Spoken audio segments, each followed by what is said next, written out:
பயங்கரமான இடி மின்னல் சத்தத்தோட ஆகாயமே அதிர்ந்து போயிட்டு இருக்கும்போது இன்னொரு பக்கம் கனமழையோட அந்த காட்டு முழுக்க அவஸ்தைப்பட்டுட்டு இருக்கும்போது ஆனா அந்த சமயத்துல எந்த ஒரு பயமும் இல்லாம அந்த ஆகாஷ் காக்கா கையில கோடாலியை பிடிச்சுக்கிட்டு ராதாபுரோட வீட்டுக்கு வந்துச்சு. அப்போ கையில இருந்த கோடாலி எடுத்துக்கிட்டு அந்த வாசல் கதவுகளை உடைக்க பார்க்கும். அந்த கோடாலியோட வெட்டினால அந்த வாசல் கதவுகள் ரெண்டு துண்டா உடையும் மற்றும் உள்ள எதிரா அந்த ராதாபுராவும் தென்படும்.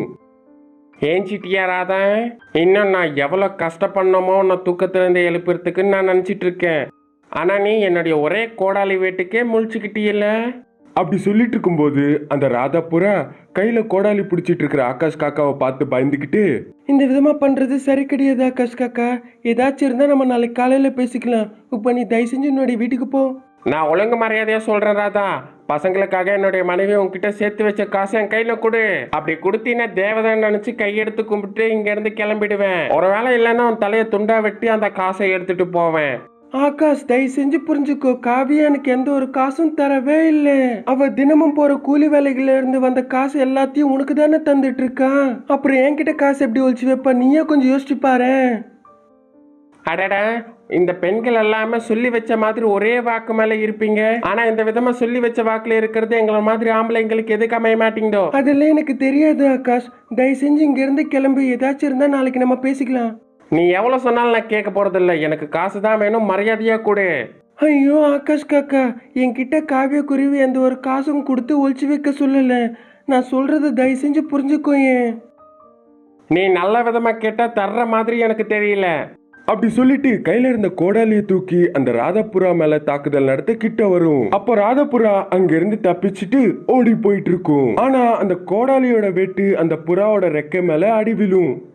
யாரோ சொல்ல பேச்சு கேட்டு இந்த விதமா குடிச்சிட்டு வந்து இரவும் பகலும் வித்தியாசம் பார்க்காம எங்களையே காயப்படுத்துறது அவ்வளோ நல்லதுக்கு கிடையாது. அந்த விதமா நினைச்சுக்கிட்டு அங்க இருந்து கிளம்பி போயிடும் அந்த ராதாபுரா. ஆனா அந்த ஆகாஷ் காக்கா இன்னும் பயங்கர கோவத்தோட கோடாலி பிடிச்சுக்கிட்டு ராதாபுராவை பின்தொடர்ந்து போயிட்டு இருக்கும், எப்படியாச்சும் அதை காயப்படுத்தணும்ட்டு. அப்படி வழியில போயிட்டு இருக்கும் போது அந்த ஆகாஷ் காக்காக்கு தன்னுடைய வீட்டு ஞாபகம் திடீர்னு வரும். அப்போ உடனடியாக வீட்டை நோக்கி திரும்பும். கோழி காசை கையில வச்சுக்கிட்டு நான் குடிக்கிறதுக்கு காசு தர சொன்னா என்கிட்ட இல்லைன்னு போய் சொல்லுவாளாம். இன்னைக்கு என்னுடைய கையில என்னுடைய மனைவிக்கு சாவுதான் கண்டிப்பா, திருட்டு நாய். அந்த விதமா நினைச்சுக்கிட்டே தன்னுடைய வீட்டை நோக்கி பறந்து வரும். தன்னுடைய வீட்டின் மேல் கூரை மேல அந்த கோடாலியை வச்சு ஒரு அடி அடிக்கும். அதோட அந்த கோடாலியோட வீட்டுக்கு அந்த வீடு உடைஞ்சு ஒரு ஓட்டையே விழுந்துரும். அந்த ஓட்டையில இருந்து அப்போ ஆகாஷ் காக்கா உள்ள எட்டி பார்க்கும். தீபத்தின் வெளிச்சத்துல காவிய குருவி மற்றும் பயந்துட்டு இருக்கிற கீர்த்தி மற்றும் சிரியான தன்னுடைய இரண்டு மகள்களையும் கிட்ட பிடிச்சுக்கிட்டு காட்டில் மேல தூங்கிட்டு இருக்கு. பயப்படாதீங்க பசங்களா, அத்தை அம்மா நான் இருக்கேன்னு அந்த விதமா சொல்லிக்கிட்டு வீட்டு மேல இருக்கிற புருஷன் ஆகாஷ் காக்காவை எட்டி பார்க்கும். அப்ப ஆகாஷ் காக்கா சிரிச்சுக்கிட்டு, ஹலோ மை டியர் பொண்டாட்டி, அப்ப நான் சொன்ன வேலை இன்னும் நீ செய்யல போல. நான் செய்ய மாட்டேன்னு உங்ககிட்ட சொன்னல. நீ மட்டும் இல்லாடி, உலகத்துல எந்த ஒரு மனைவியும் புருஷன் ஒழுங்கா சொன்னா கேட்க மாட்டாங்க. ஒரு 4 சாத்து சாத்துனாதான் கேட்பாங்க போல. அதோட உங்க திட்டினாதான் கேட்பீங்க போல. அது மட்டும் இல்லாம உங்களை பயன்படுத்தினாதான் கேட்பீங்க போல. நீ எது சொன்னாலும் நான் பண்ண போறது இல்ல. அது மட்டும் இல்லாம நான் பசங்களை அனாதையாக்க போறதும் இல்ல. நான் உன் கூட மனைவியாவும் வாழ போறது இல்ல. எனக்கு நல்லா தெரியும்டி பொண்டாட்டி, தாலி கட்டின என்னை விட உன் வயிற்றுல பிறந்தவனுடைய பசங்களை தான் உனக்கு முக்கியம்ட்டு. தெரிஞ்சப்ப எங்களை விட்டுட்டு எங்கேயாச்சும் தூரமா போய் நீ வாழ பாத்துக்கோ. நாங்க உன்னை கண்டு காட்டி ஏன் எங்க பின்னாடி வந்து எங்களை ஏன் இப்படி கொடுமைப்படுத்துற? அப்படி காவிய குருவி சொன்ன உடனே வீட்டு மேல இருக்கிற அந்த ஆகாஷ் காக்காக்கு இன்னும் பயங்கரமா கோவம் வரும். உடனடியாக கோடாலி எடுத்துக்கிட்டு இன்னொரு வெட்டு வெட்டும். அதோட அந்த மேல் கூரையில இன்னொரு ஓட்டை விழும். அந்த சத்தத்தை கேட்டு கீர்த்தி மற்றும் சிறி குருவிகள் இன்னும் பயங்கரமா பயப்படுவாங்க. மற்றும் அழுதுகிட்டே தன்னுடைய அப்பா ஆண்ட, அப்படி பண்ணாதீங்கப்பா, எங்களுக்கு ரொம்ப பயமா இருக்கு. ஆமாப்பா, எங்களுக்கு ரொம்ப பயமா இருக்கு. ஆமா, வீட்டு மேல நின்று ஏன் மலையில நலையறப்பா? வீட்டுக்குள்ள வரலாம்லப்பா நீ. அந்த விதமா தன்னுடைய இரண்டு மகள்களும் சொன்னதுனால இன்னும் அந்த ஆகாஷ் காக்காக்கு பயங்கரமா கோவம் வரும். மற்றும் அதே கோவத்தோட, அப்பானெல்லாம் என்னை கூப்பிடாதீங்க. என்னையும் என்னுடைய மனைவியும் விட்டுட்டு எங்கேயாச்சும் தூரமா போயிடுங்க, இல்லைன்னா நானே உன்னை கொன்னுடுவேன். அப்போ அந்த ஆகாஷ் காக்கா கையில கோடாலியை தூக்கிக்கிட்டு மேல் கூரையில விழுந்த ஓட்டையில இருந்து மெதுவா உள்ள பறந்து வந்து அங்க இருக்கிற கட்டில் மேல உட்கார்ந்துச்சு. இதை பார்த்து அந்த தாய் குருவி மற்றும் மகள் குருவிகள் இன்னும் பயப்படுவாங்க. இந்த இந்த விதமா நீங்க எங்களை பயன்படுத்துறது அவ்வளவு நல்லதுக்கு கிடையாது.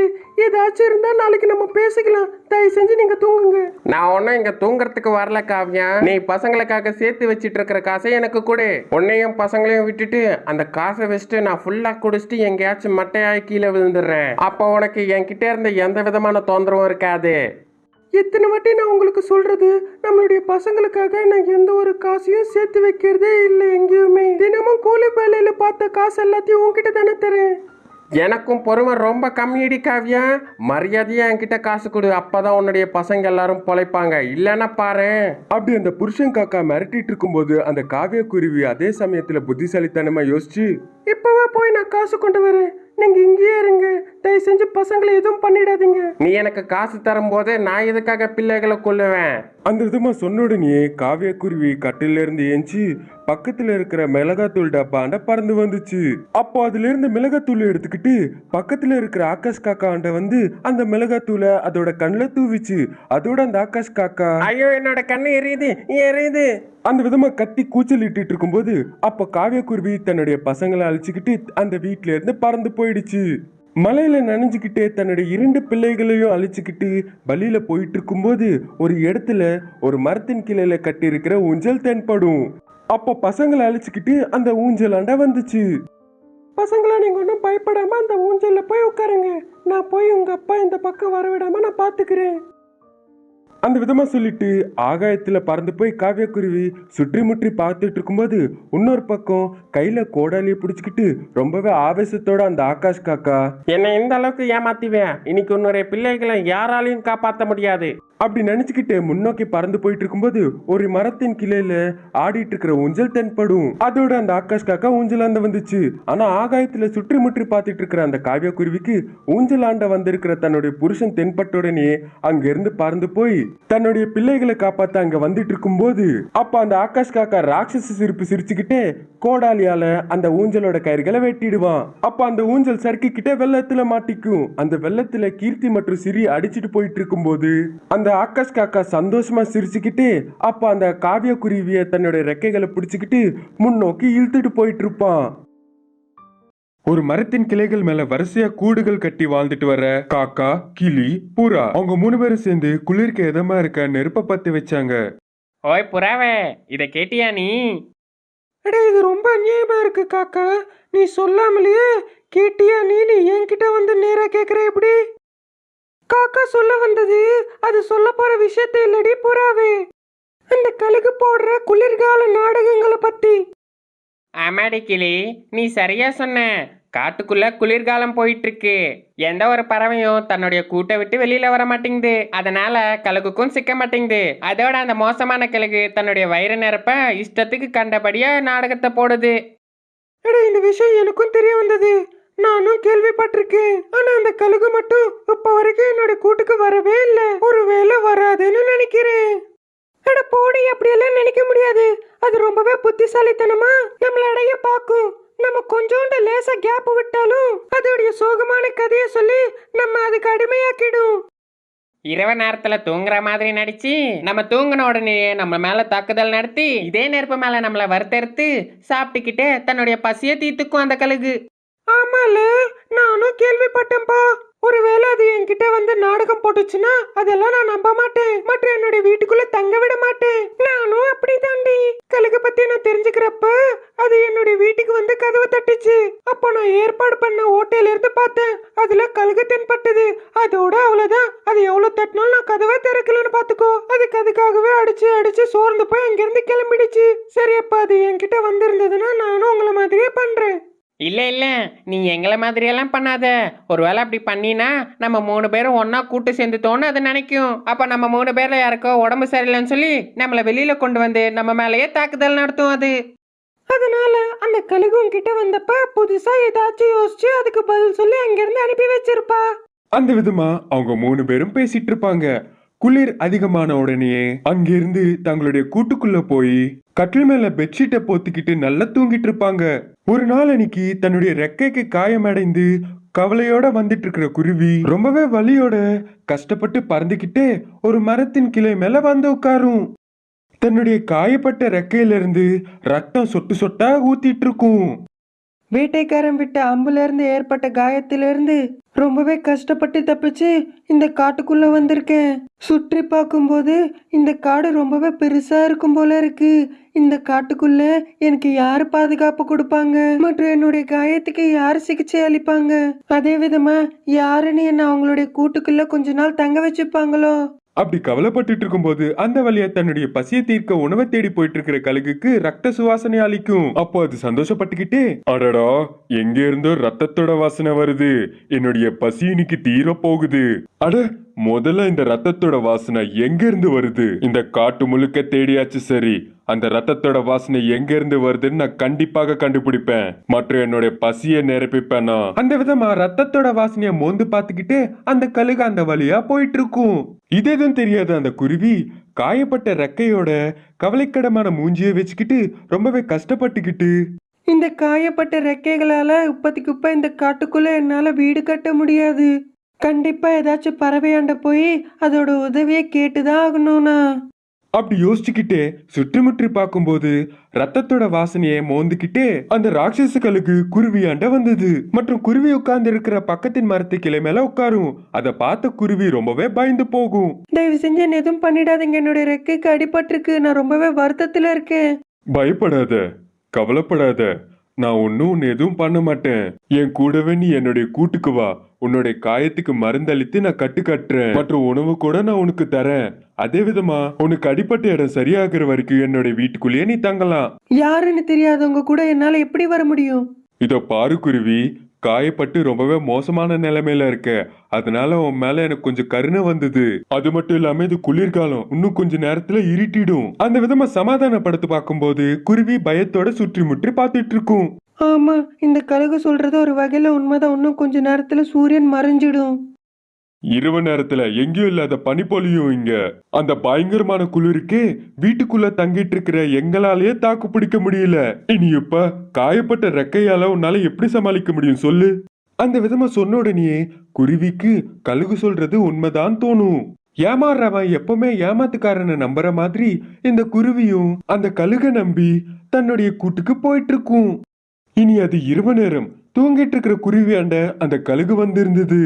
அது ரொம்பவே பசியா இருக்கிறதுனால அந்த குருவிய குத்தி குத்தி சாப்பிடணும்னு நினைக்கும். ஆனா அந்த கழுகு பண்ணணும்னு நினைச்ச செயல்ல தப்பு இல்ல. அதே நேரத்துல தன்னுடைய கூட்டோட கதவை திறந்து வச்சிருக்கிறதா அது பண்ண தப்பு. அந்த தப்பு காயப்பட்ட குருவிய காப்பாத்திச்சு மற்றும் அந்த கழுகுக்கு இன்னும் பசிய தூண்டிச்சு.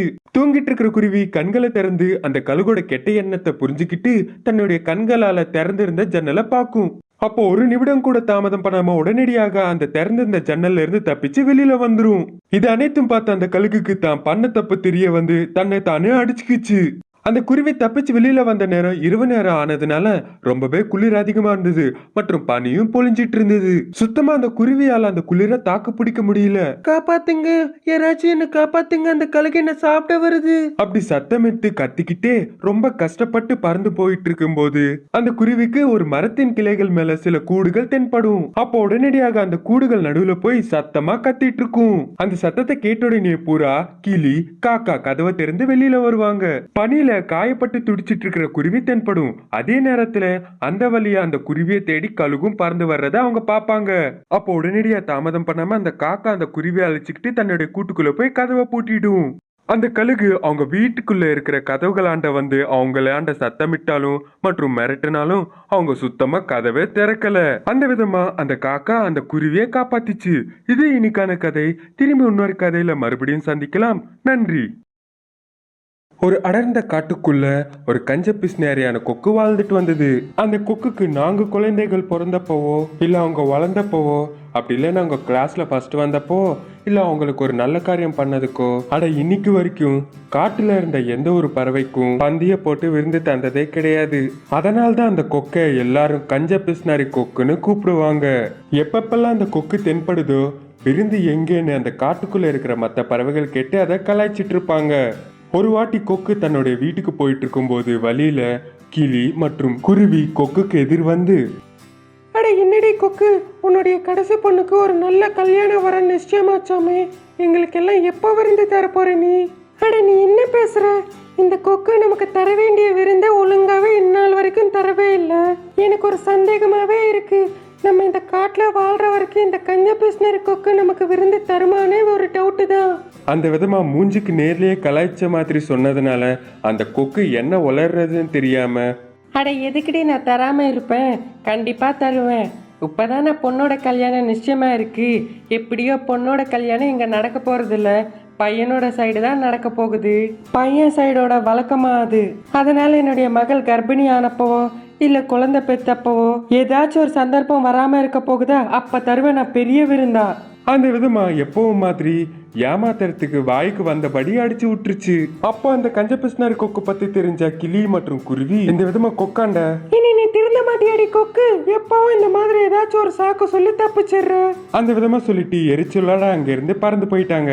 இந்த விதமா தன்னுடைய கஞ்ச பிஸ்னாரி புத்தியால அந்த காட்டுக்குள்ள இருக்கிற எல்லா பறவைகளாண்டையும் தப்பிச்சுக்கிட்டு தன்னுடைய வாழ்க்கையை ஓட்டிட்டு வந்தது அந்த கஞ்ச பிஸ்னாரி கொக்கு. ஆனா சில நாட்கள் பிறகு அந்த கொக்கோட கடைசி பொண்ணுக்கு ரெட்டை குழந்தைகள் பிறந்தாங்க. அந்த செய்தி காட்டு முழுக்க பரவிடுச்சு. அப்போ அந்த காட்டுல இருந்த எல்லா பறவைகளும் ஒரு இடத்துல ஒண்ணு கூடி இந்த விதமா பேச ஆரம்பிச்சாங்க.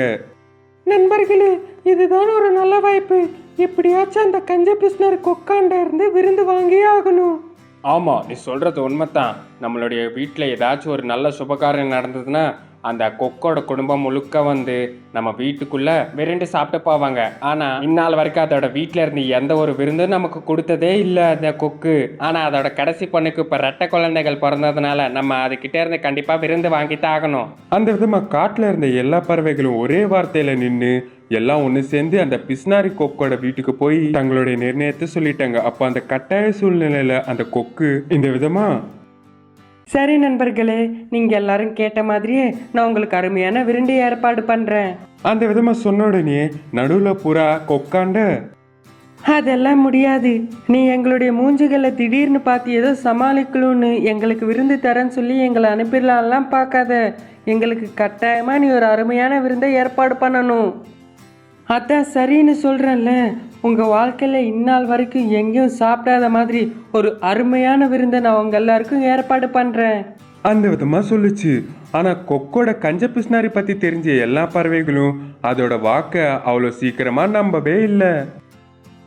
என்னமோ கொக்கு, அந்த நேரத்துக்கு பார்த்து நீ ஏதாச்சும் சாக்கு சொல்லி எங்கேயாச்சும் போனாலும் போயிடுவேன் அப்படிதான் தோணுது எங்களுக்கு. இல்ல, நான் தக்காளியோட விலை ஜாஸ்தியா இருக்கிறதுனால வேற எப்பயாச்சும் விருந்து தரேன்னு சொல்லி எங்களை ஏமாத்தினாலும் ஏமாத்துவேன். அதெல்லாம் முடியாது. தக்காளி எவ்வளவு ரேட் இருந்தாலும் சொல்லி விருந்துல கண்டிப்பா இருந்தாகணும். வரப்போற நாட்கள் அந்த கொக்கு விருந்து தராம எல்லாரையும் ஏமாத்தி வேற யோசனைகள் ஏதாச்சும் பண்ணுமோன்னு அது எல்லாத்துக்கும் செக் வைக்கிற மாதிரி அந்த விதமா மூஞ்சிலேயே சொல்லிச்சு. எவ்வளோ சொன்னாலும் தன்னுடைய வார்த்தைகள் நம்பாத தன்னுடைய நண்பர்கள் கிட்ட அந்த பிஸ்னாரி கொக்கு இந்த விதமா சொல்லிச்சு. அதான் சரின்னு சொல்றேன்ல, நீங்க கேட்ட மாதிரியே என் வீட்டுக்குள்ள உங்க எல்லாருக்குமே என்னைக்குமே மறக்க முடியாத அளவுக்கு ஒரு பெரிய விருந்தா ஏற்பாடு பண்றேன். அந்த விதமா கொஞ்சம் சத்தத்தோட சொன்னதுனால அந்த கொக்கோட வார்த்தைகள் நம்பி எல்லா பறவைகளும் தங்களோட வீட்டுக்கு பறந்து போனாங்க.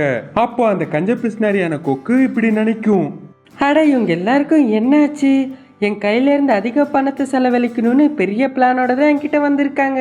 ஆனா ஒரு பக்கம் வெளியில மார்க்கெட்ல தக்காளியோட விலை ஆகாயத்தை தொடுது. அது மட்டும் இல்லாம இவங்களுக்காக ஒரு 4-5 விதவிதமான டிஷ்ஷஸ் சமைக்கலன்னா உசுரோட வாழ விட மாட்டாங்க. அதுவும் இல்லாம எல்லாரும் பொறுமையா பேசிக்கிற மாதிரி ஒரு அருமையான விருந்தை தரேன்னு வாய் வேற விட்டுட்டேன்.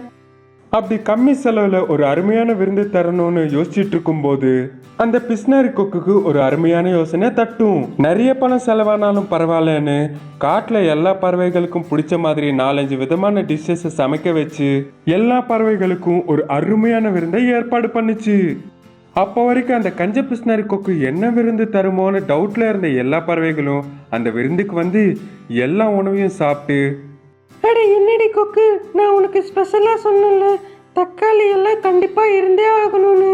ஆனா இங்க நீ சமைச்ச எல்லா டிஷ்ஷஸ்லயும் எந்த ஒரு தக்காளியும் காணோம். இந்த விதமா அந்த புறா கொக்கு கிட்ட கேள்வி எழுப்பும் போது அந்த கஞ்ச பிஸ்னாரி கொக்கு இந்த விதமா பதில் சொல்லிச்சு. அட கொஞ்சம் பொறுங்க நண்பர்களே, இதோட எல்லாம் முடிஞ்சல. நான் உங்களுக்கு வாக்கு கொடுத்துருக்கேன். இப்ப வரைக்கும் யாரும் காட்டுல தராத மாதிரி மற்றும் எல்லா பறவைகளும் பேசிக்கிற மாதிரி ஒரு விருந்தை நான் தரேன்னு சொன்னேன்ல. அதனால்தான் எந்த ஒரு டிஷ்லயும் தக்காளியே இல்ல.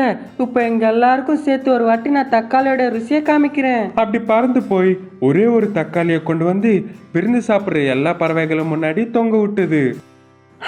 இப்போ இந்த தக்காளி பார்த்துக்கிட்டு அதை சாப்பிட்ற மாதிரி நினச்சி அந்த விருந்தை எல்லாரும் சாப்பிடுங்க. இப்போ வரைக்கும் யாரும் இல்லைன்னா எங்கேயும் இந்த விதமாக ஒரு தக்காளியை தொங்க விட்டு அதை பார்த்து சாப்பிடுன்னு சொல்லியிருக்க மாட்டாங்கல்ல. அதனால நீங்க கேட்ட மாதிரியே அதோ பாரு தக்காளி, இனி உங்களுடைய உணவை சாப்பிடுங்க.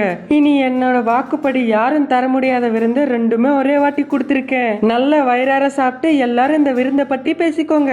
அப்படி சொன்ன உடனே அங்க இருந்த எல்லா பறவைகளுக்கும் ஒரே நேரத்துல ஷாக் அடிச்ச மாதிரி ஆயிடுச்சு. அந்த கஞ்ச பிஸ்னாரி கொக்கு ஏதாச்சும் ஒரு தில்லுமுள்ளு பார்த்துதான் அந்த விருந்தே தரும்னு நினைச்ச மாதிரியே ஒத்த தக்காளிய காத்துல தொங்க விட்டு தக்காளி விருந்து கொடுத்துச்சு. இந்த செயல்களை பார்த்த எல்லா பறவைகளும் ரொம்பவே அவாக்கானாங்க. அந்த விதமா அந்த கஞ்ச பிஸ்னாரி கொக்க ஒரு சிக்கல்ல மாட்ட வைக்கணும்னு நினைச்ச எல்லா பறவைகள் மேல அந்த பிஸ்னாரி கொக்கு தான் ஜெயிச்சுது.